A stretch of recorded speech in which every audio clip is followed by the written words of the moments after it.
At the beginning, I didn't think I needed a balance, but one day, flying to Rome, I kind of collapsed on the plane, literally on the floor, and I thought I was going to die. That was a real wake up moment where I noticed that I need to calm down, I need to take care of myself as well. The issue with me before is that in those calm down moments, I still was thinking of things about work, and I've managed to identify that the best thing you can do is Welcome to the Curious Corner, where we unravel the stories behind our guests through the lens of curiosity. In this episode, I am joined by Liam Scully, an entrepreneur who is the co-founder of Spirits, a charitable organization based in Mexico. Liam, thank you for agreeing to come on today. How are you doing? doing very well, Ben. Thank you for inviting me. No worries, great to have you on. Okay, first question. For those hearing about you for the first time, who is Liam Scully? I'm a 23-year-old entrepreneur trying to find creative ways to raise funding for those in need. And we've successfully managed to do so through blockchain, arts, and science. Basically, what we're doing now is that we formed a charitable organization where we combine the three elements that I mentioned before to empower the Mayan culture and specifically the Mayan communities within a place called Calakmul, which is the most biodiverse jungle in Mexico. So our main focus is in Mexico, and My Spirits has been around for around 2 years now. So it's been a wonderful journey so far. Yeah, I mean, you've achieved a lot in a short period of time, and it's definitely been an incredible journey to at least look at from the sidelines. And yeah, I know just like the impact you're having is incredible. We'll get onto that shortly. Um, was there a specific event or turning point in your youth that you feel has made you see the world differently and has set you on your current path? Yeah, I think football was a big factor growing up because I grew up in Mexico and I had a lot of privileges in terms of having an education, always having access to be with my friends and have clothes on my back and everything. So when I used to go to my football lessons, I noticed many of the kids couldn't afford some football boots or shin pads, basic things. No? So when I noticed this, I kind of understood then the difference of the economical opportunities in Mexico, which unfortunately are not the best. So that always stuck in my mind. And then from there, I decided at 18 as well, growing up in a beach town, when I noticed there was a lot of plastic around the area, to start a startup where we can reduce the plastic in the local town of Playa del Carmen. So I aim to educate the whole town about the importance of reducing the use of plastic and, you know, replace it with things like metal straws or bamboo toothbrushes, reusable straws. And this became a success. We managed to bridge many individuals, many hotels. And then when they noticed I wasn't 18, they made me shut it down because of tax purposes. So I stopped from there and then went to uni here in the Netherlands. And from there, I started collecting NFTs, also with VFriends being one of the first, which was a great experience. But I noticed there was something missing in the space, and that was use cases of this technology for social impact. So that's when I decided to be in contact with Dr. Lorenzo, who is the founder of My Spirits. And we managed to combine forces with his expertise in science in the nonprofit world and let's say my little knowledge of Web3 and NFTs. We decided to launch an NFT project, and that's when My Spirits came alive. We wanted to change the narrative of how this tech can be used for good and touch the hearts and hopefully inspire others to do similar things because we're not geniuses. We just try to find new models of raising funds. And it was a success. We managed to make a community of over 800 people contributing, raising over $200,000 in the first hour of the mint. And 100% of those proceeds went to the community of Calakmul. And by doing so, those who contributed received amazing hand-drawn art in return, inspired by the art that we created with the kids before the NFT drop even happened. So it was a really cool way of combining art and impact. And since then, we've been aiming to conserve the jungle. We've managed to conserve 1,000 hectares of it so far. With the funding, we managed to build the first ever school, as you saw as well, Ben, before. And our goal now is to form a circular economy to provide jobs for the women. So that's how it's been going so far. It's lots of ups and downs, but I think with remaining true to your purpose and to your values, the results come. Yeah, I think there's a lot there, but definitely to your point, I think yeah, My Spirits has definitely been one of the most innovative projects in terms of turning new technology and having that social impact. And I still haven't seen anything quite that has had that real social impact as of yet. So definitely pioneering and innovating in the space. Um, I saw something or read something interesting what you said before around I think you starting My Spirits in the first place, and you said I want to do my best to give back to this area because it gave so much to me, including happiness, purity, and true values.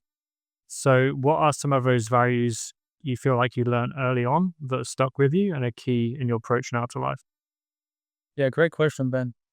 I would say contribution and growth. Contribution is the source of happiness for humans. Doesn't have to be through charity, it can be simply by helping someone else, giving back in a way where you don't expect something in return. That's a very scalable way of receiving that happiness, and it's actually scientifically proven. So that's my main value, which is contribution, and by contributing, the second value is growth. Learning constantly without the ego of thinking you know it all, and learning every single day more and more about certain subjects, about certain people, and then when you do that and you accept that you're not perfect, you don't know everything, that's when you grow the most.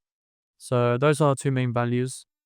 We've been managing to remain true to them, but our goal is to inspire and share these values to other people's and form them within our community at My Spirits. And we've managed to do so on a small level, but we're really aiming now to do it on a larger scale. Yeah, I mean, it's exciting. Imagine it's quite in anything, right? Whether it's like a company or a community, just kind of scaling that culture is very difficult. But um, yeah, I hope that you're able to do that for sure. We we noticed at the beginning that through words it won't be possible, just due to many times being a language barrier or a cultural barrier. So we've found that solution through art. We've managed to connect the values, the purpose of My Spirits, and also the needs of the community we're supporting through art, because that's a language that anyone can understand, and it's managed to resonate in ways where it can even see perceptions of life or even just our mission in so many different ways. You kind of touched on it as well, but how does My Spirits reflect that balance between environmental conservation and community empowerment? So the community is the owner of the land, and our goal is to make sure this land stays in the hands of the community. And the way to do so is educating them about the importance of it, because the largest risk of deforestation is agriculture. So what they do is they cut down their own land to have cows and chickens and stuff, or even just wheat. And these harvests only last around 3 months or take around 15 years to grow back. And one day the land's going to finish. So our way to change the system is to educate them about the importance of it and what we can create within that land to bring economical value back to the community. And we discovered that through the production of honey is the best source of bringing economical value back to the community, but also by conserving the jungle around. So by educating and supporting the community, we aim to conserve the 4,000 hectares surrounding them.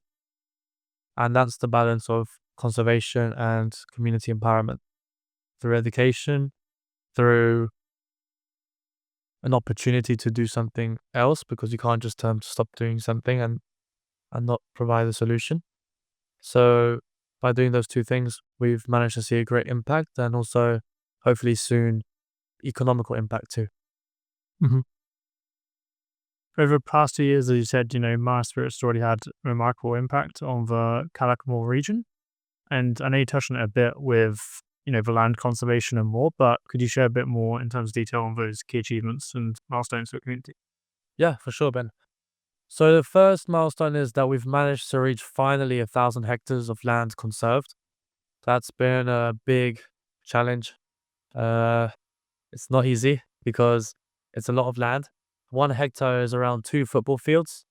So we've managed to conserve 1,000 hectares.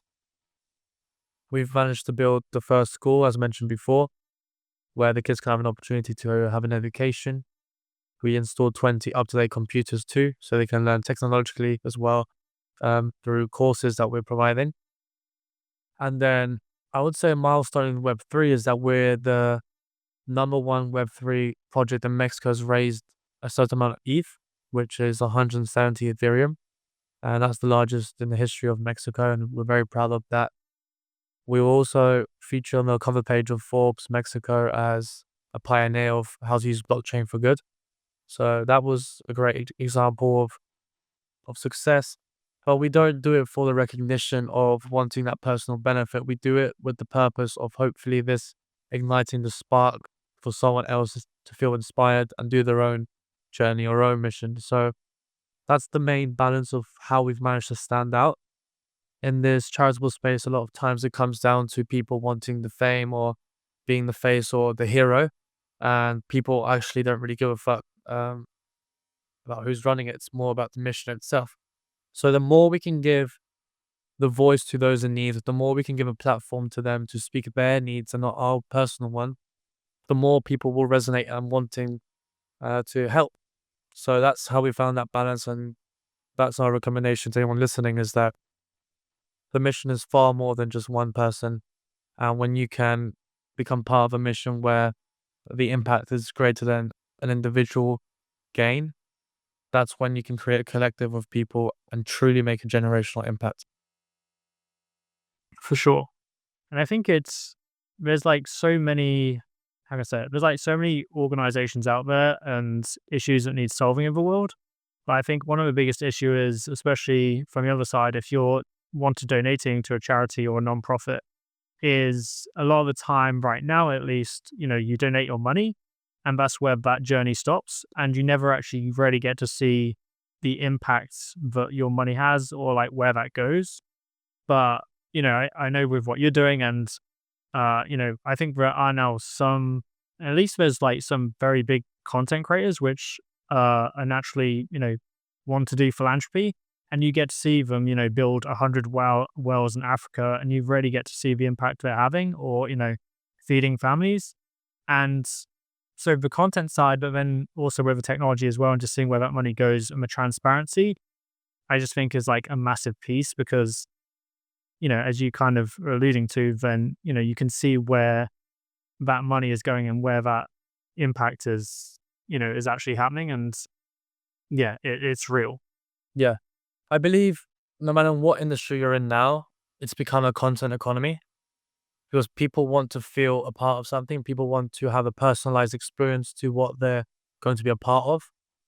And if you can find a way to make people resonate and be engaged, it doesn't have to be on a daily level, it can even be on a weekly, monthly, or yearly, but be a part of something. That's when you can probably stand out more than others, not just in charity, that for a product itself, for a for-profit business. When you can find a way to create what you do as a content team, you can really showcase much easier what you want to do, and that will hopefully invite new people to want to join in and create an impact as well. So it comes down to just being a bit more transparent than others, being more raw as well about the struggles as well. I feel like there's a balance of just sharing successes. If you can share the struggles as well, that makes people empathize more as well with what you're doing. And that's a nice balance that we've managed to see with a lot of entrepreneurs recently. And it's been a success. 100%. You also kind of mentioned it earlier around, I guess, like future aspirations for My Spirits. You mentioned, jobs for women and kind of really trying to go full circle on that economy. So, yeah, what does that look like if you could touch on that a bit? Yeah, so we want to find a way where we can commercialize the honey that's being produced in the jungle. so that with the profits we can bring it back to the community and create more jobs and create more honey, and that way make it scalable. And we think we're going to do so through the launch of a cosmetic brand called Loom. So we're going to create a cosmetic brand where this brand will be with certain types of products that are infused with the melipona honey inside of it. And by doing so, it will help for anti-aging purposes, also helps for anti-inflammatory and dry skin. So by doing so, we will sell these products that are infused with the honey, so that part of the income goes back to the community, and then we can hopefully provide salaries that are much higher than what they have now. So that's one of the goals.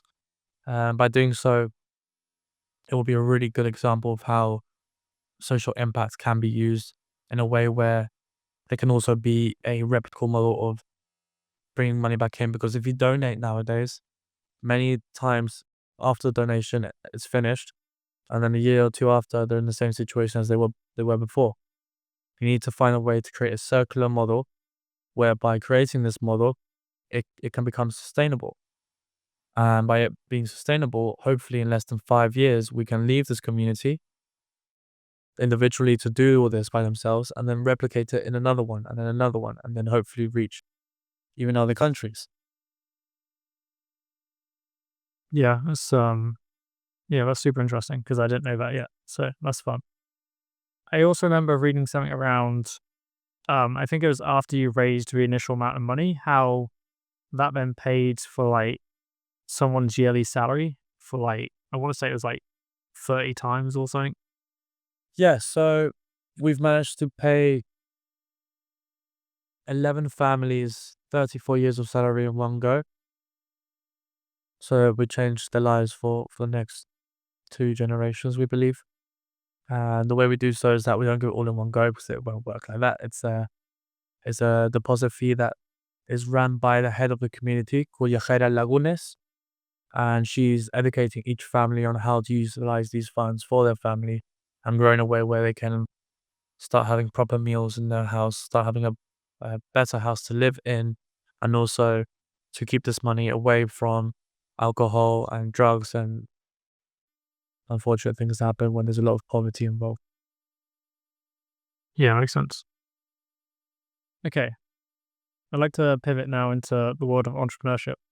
So it's easy for people to see you constantly traveling, speaking on stages, and assume you're living quote unquote the dream life.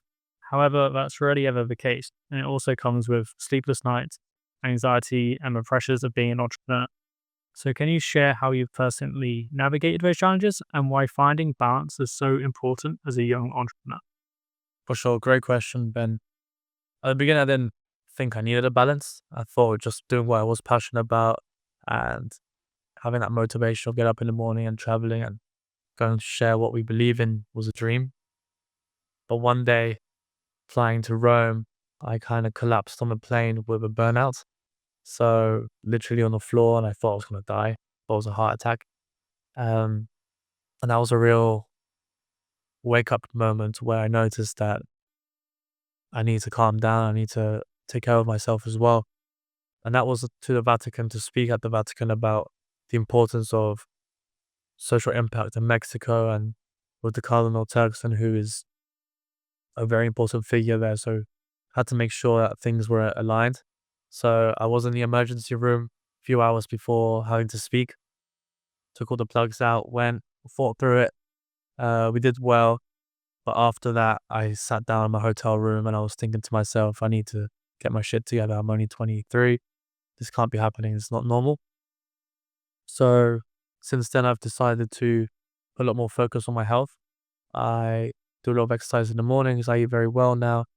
I manage my times much more strictly working wise. I feel like to stand out, you need to work harder and more than others, but that doesn't mean you should not sleep. So that's a big lesson I've had. Yoga as well helps a lot with stretching, but meditation has helped me as well clear my mind, strategize better, more efficiently, and make better decisions.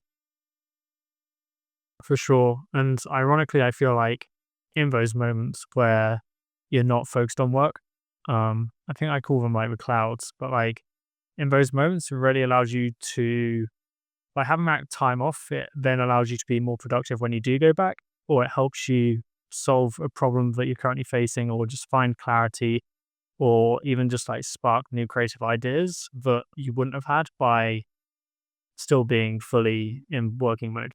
Yeah, the issue with me before is that in those calm down moments, I still was thinking of things about work and ideas and stuff, and I've managed to identify that the best thing you can do is find creative moments specifically for each project you're on. I feel like if you have a brainstorm hour or creative hour, it won't work because you're forcefully trying to be creative. I feel like creativity is a form of your conscious finding it by itself and in random situations, walking in the park, in the shower. It's not something that you just dedicate to and figure it out in a moment. I feel like it's something that happens truly in a organic and natural way, and that's the beauty of it. So I've managed to be more strict about what is operational time and what is creative time. And by managing that balance, it's when I've felt the most effective in terms of creation. That's good to hear. Yeah, I think I'm still figuring out my balance. All good. Like I had this thing a while ago where I'd just be like working, I'd be locked in, and I'd forget to drink water. Yeah, Sounds stupid, but like something so simple, but yeah. it's not worth it. It's you need to find a way to. And it's not even work life balance. It's more just being more disciplined in terms of if you want to work, you need to take care of yourself. Because if you don't, you won't be able to work. What's the point of working to then enjoy, your life when in your youth you were so unhealthy that when you're old and supposedly free, you're chronically ill because of all the sacrifices you made to your health when you're trying to make money. So there's priorities that you should put in life, and I feel like health is the first one. Yeah, now I said that, I also remembered, which I completely forgotten about, but when I went through that phase of forgetting to drink water, that I also then had a moment shortly after, or like a few months later, where I thought that I was also going to die. And then since that moment, I've been like bit more conscious of like I need to drink water. So yeah, it's a difficult one, but um as you said, it's very important that we find that balance so we don't burn out too soon. Okay. What has been one of the surprising lessons you feel like you've learned about yourself through your entrepreneurial journey so far that you didn't expect when you first started? Yeah, I didn't think I was gonna be so passionate about one thing, uh, especially art. Art was never my thing. Growing up, we had art in the in school, and it was the worst class for me, and I never wanted to go. I actually used to skip class and play football with my friends. But now, when I can see the beauty of how it can be used for so many ways of communication and emotions, I knew that there's a big opportunity to make an impact through it. So that was very surprising for me. I did not expect that at all. Um, I didn't expect to be in the charitable space either. I knew I wanted to make an impact, but I did not know I wanted to make it in such a great way. I think that's thanks to Dr. Lorenzo, who taught me about the importance of contribution, and it really opened my mind to see that there's so much more in life than trying to get recognition by the type of watch you wear or the type of car you have. It's it's truly meaningless. So when you can find a way to make an impact where you can inspire others instead of trying to show yourself off to others, that's when you can really sleep well at night and wake up in the morning truly happy and knowing that you're doing something that's worth fighting for. 100%. It's a reason to get out of bed in the morning. And, like, as you said, like that impact is obviously stays and lasts for a long time, but after we're gone. And I was going to say that you get to see firsthand the impact you're having with My Spirits. So the other side of that, which I know you're becoming more serious on now, is the content side. And you've recently started a vlog. But like, you can't measure the impact of that. You can see it from like views, but like, unless people are messaging you directly and saying, thanks for this moment, like you've changed my life, like this inspired me to then go make this. Like if you stay consistent with it, it'll actually get to a point where like that impact becomes hard to measure because it's just like so scalable, especially through just like social media and content. But yeah, it's great to see. Thank you, Ben. Yeah, the goal of the vlog is really to try and find a way to show to others that there are things like butterflies and rainbows, that there's a lot of struggles as well in entrepreneurship, and that things are not impossible to do. As I said before, I'm not a genius. I'm not trying to say I'm one or anything like that. I'm just trying my best to do something with a lot of passion, and I'm just going to document that journey with me. And if it ends up being a success, it will. And if it's a failure, then it's documented too. And it's just a lesson in the makings. So there's always the positive side, which I like to see more. I'm very optimistic. But the goal of these vlogs are really to just show and inspire people that are my age in the early 20s or late 20s, or even in the teenage years, that if you like something a lot, you should just try it. The risk could be high, but why not risk it when you're this young? Um, and it doesn't even have to make you money. It can be what you love, and it's okay to have a normal job, a 9 to 5, and make your life through your economical income through a normal 9 to 5 job, and then you do what you love in the evenings or before your 9 to 5, and you want to show that to the world. That makes a lot of people happy, and that's the very big misconception people have, is that people think you need to become multimillionaires to be happy in your early 20s because what people see on Instagram. But the reality is that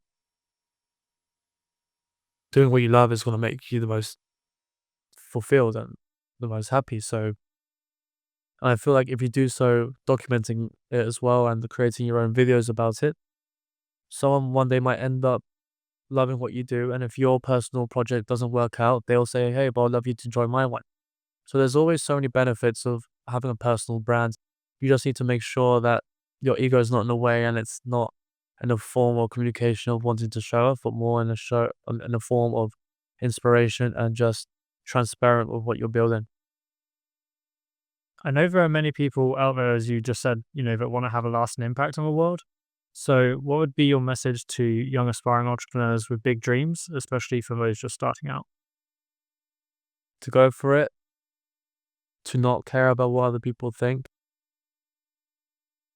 In terms of negative thoughts, feedback is always something good, but don't be scared to fail. If you're 19, 20, 21, wherever you are, and you fail something, it's not the end of your life. It's actually going to be the best thing that happens to your life. I My biggest mistake was probably trusting someone who stole a lot of funding from a project of ours, and I haven't called him for the last 3 months, thinking he's your business partner, but because there's no contracts involved, from one day to another, that could be all gone. So it was a big loss during that moment, but a big lesson for me in the future, where no matter who you're doing business with, there's always risks involved, and you need to make sure everything's legally written down so you can make sure you're covered. And, those are the type of lessons that you can get. And also, people trying to steal or lie. And, there's a lot of things that can happen in your life, but it shouldn't be the end. They should just be lessons of how to move forward and how to make things better next time. Because there's always going to be a next time, no matter what it is. And as long as you have your values and intentions in the right place, do it. Yeah, I just think there's a lot of like fear and just like, as you said, you basically like not being afraid to fail and just give it a go. Like you've got nothing to lose, especially at our age. And worst case scenario, you learn some lessons along the way, and you can always go back to the normal job that you hate, or Social social media is free.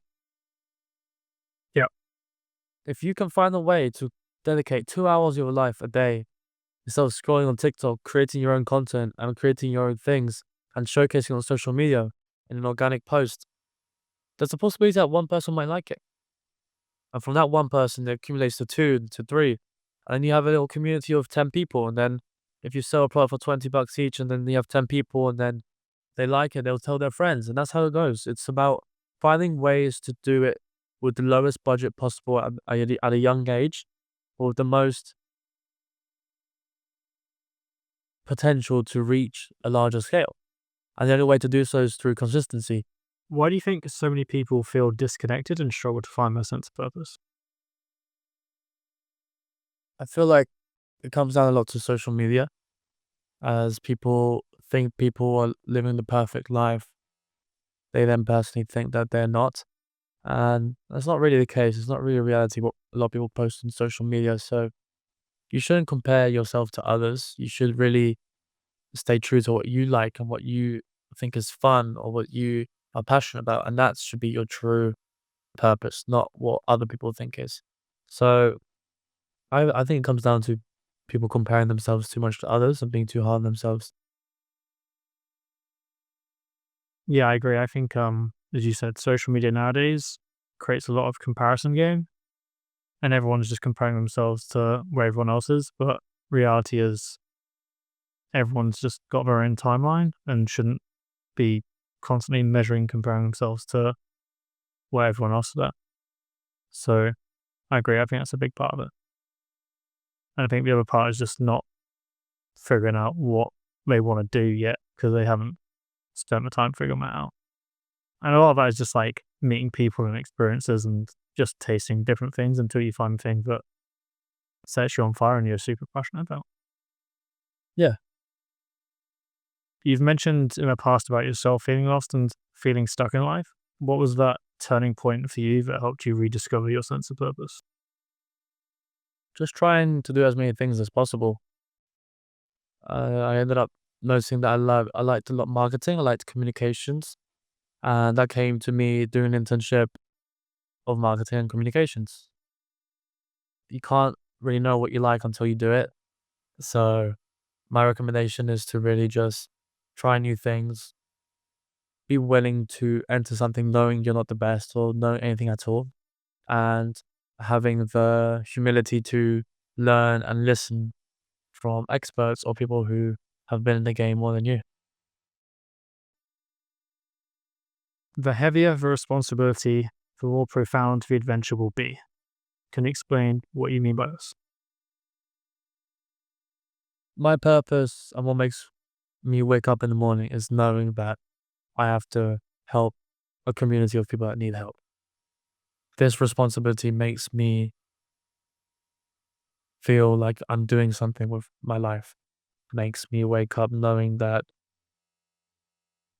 whatever I do today will hopefully replicate a model of opportunity and hope for those that we've done in the past and now hopefully to more people. So the more profound the responsibility of knowing that your day to day matters is, the more profound your life will be. And I feel that can happen through work. That can be by having a family, by having children. That can be by knowing that you mean something to someone else, a partner, someone who you love, or even to your friends. So the more you give back, the more you feel a part of someone's life, the more you can contribute to a society or to human race or even just to your neighbor by being kind in the mornings and saying hello. That is what will make you have a more profound life. Makes you have more meaning. It makes you wake up knowing that sometimes you don't even need an alarm. You just want to wake up today because you want to do what you love, and you know it's gonna make someone else smile. So that's what I mean by that tweet. Got it. Yeah, I like that. Definitely resonated with me. Okay, final question. Okay, the final question is actually only two words, and those words are why not?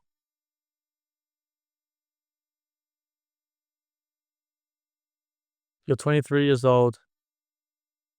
You have no kids. You have no debt. You you're young enough to do what you want, and in terms of risking it.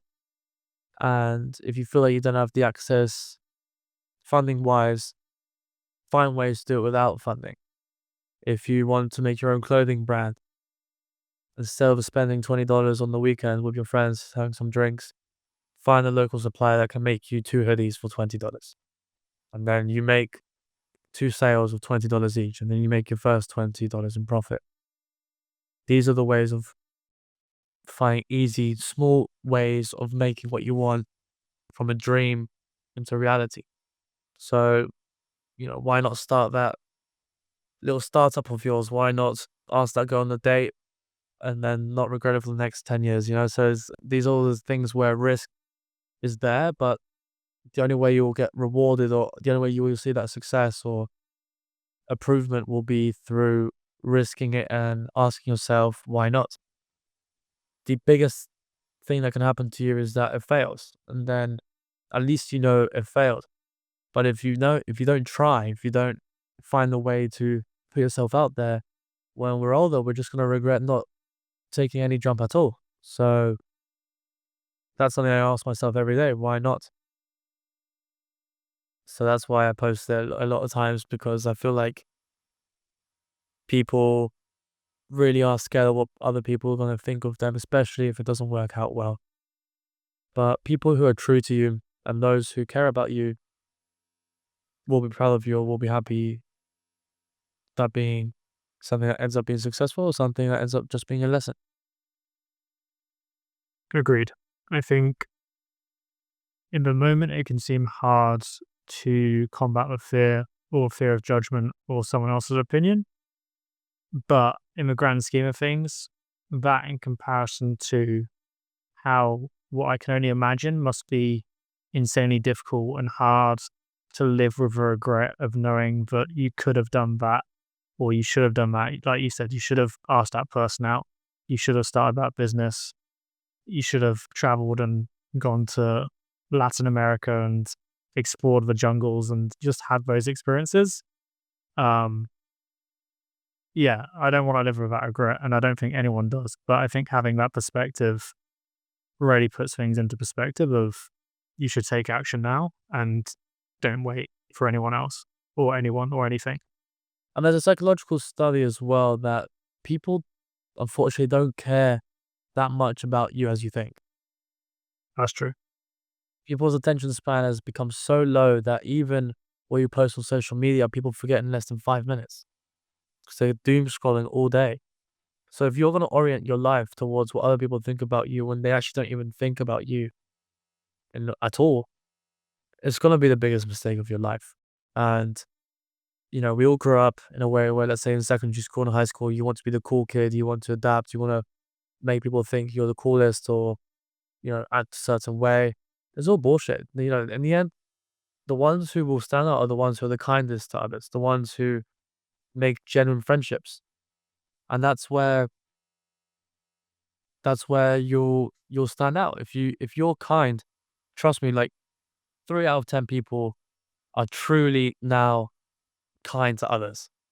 It's become such a transactional world where it's very easy to see when people are doing things for the right reasons, or even just generally happy for yourself or as a friend. So you need to make sure that you do it in a way where what you do is with a good cause, but you don't make what other people's opinion dictate what you want that cause to be.